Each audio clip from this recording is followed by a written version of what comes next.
Top 7 answers, ha? Ito ang senaryo. Na-turn off ang babae nang maghubad ng t-shirt ang pogi niyang boyfriend. Ano kaya ang nakita niya sa katawan? Wilma? Malaking tiyan. Malaking tiyan.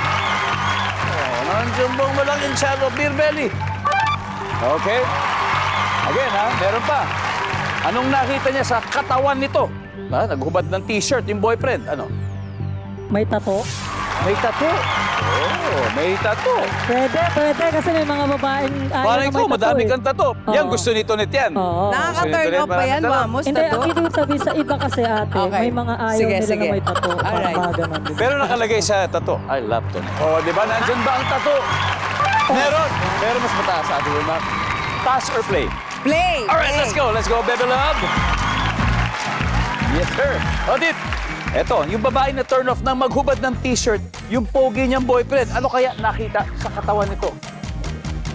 May higaw. May hikaw. Pierce. Baka dito sa dibdib, di ba? May pierce. Tama. May hikaw. Oh, wala. Asiana. Si Asiana po ay pre-law student na malapit na magtapos. Konti na lang. Pati na lang. We're here to cheer you on. Thank you. Kaya yan. Thank you. Okay, eto, tanong ha. Babae na turn off siya nang maghubad yung pogi niyang boyfriend. Ano kaya nakita niya? Buhok. Mabalahibo. Mabalahibo. Survey says...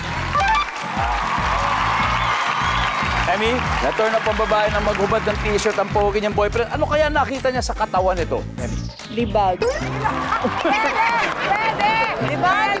Hingoli. Maganda. Hingoli, ha? Maganda. Libag. Yan. Wilma, ano kaya nakita sa katawan nito ng poging boyfriend? Baka meron siyang malaking birthmark. Malaking birthmark. Oo. Diba? Birthmark. Survey says... Wala! Usap-usap na kayo, Wamonet. Atit, yung babae na turn off nang maghubad ng t-shirt ang pogi niyang boyfriend, ano kaya nakita niya? Pawis. Pawis!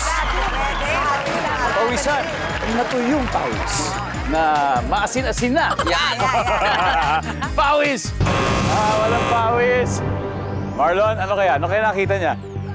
Kiss Mark. Kiss Mark. Okay, na-turn off yung babae nung maghubad yung pogi niyang boyfriend. Ano kaya nakita niya? Yung t-shirt, tinubad. Galis. Ay, galis, galis. Tanet? May an-an. Wamos, ano para sa'yo sa tingin mo?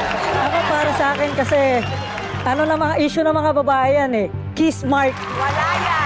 Anyway, sabi po nila kiss mark. Tang-ayon kaya o chikinini. Nandyan kaya ang chikinini or kiss mark?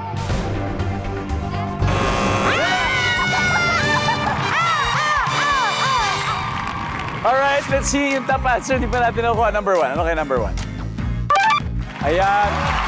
An galis. Nandyan yan. Number 3. Bilbil. Parang malaking tiyan din. Number 4. Iba yun sa birthmark. But anyway, Pepe Love, may 44 points na kayo.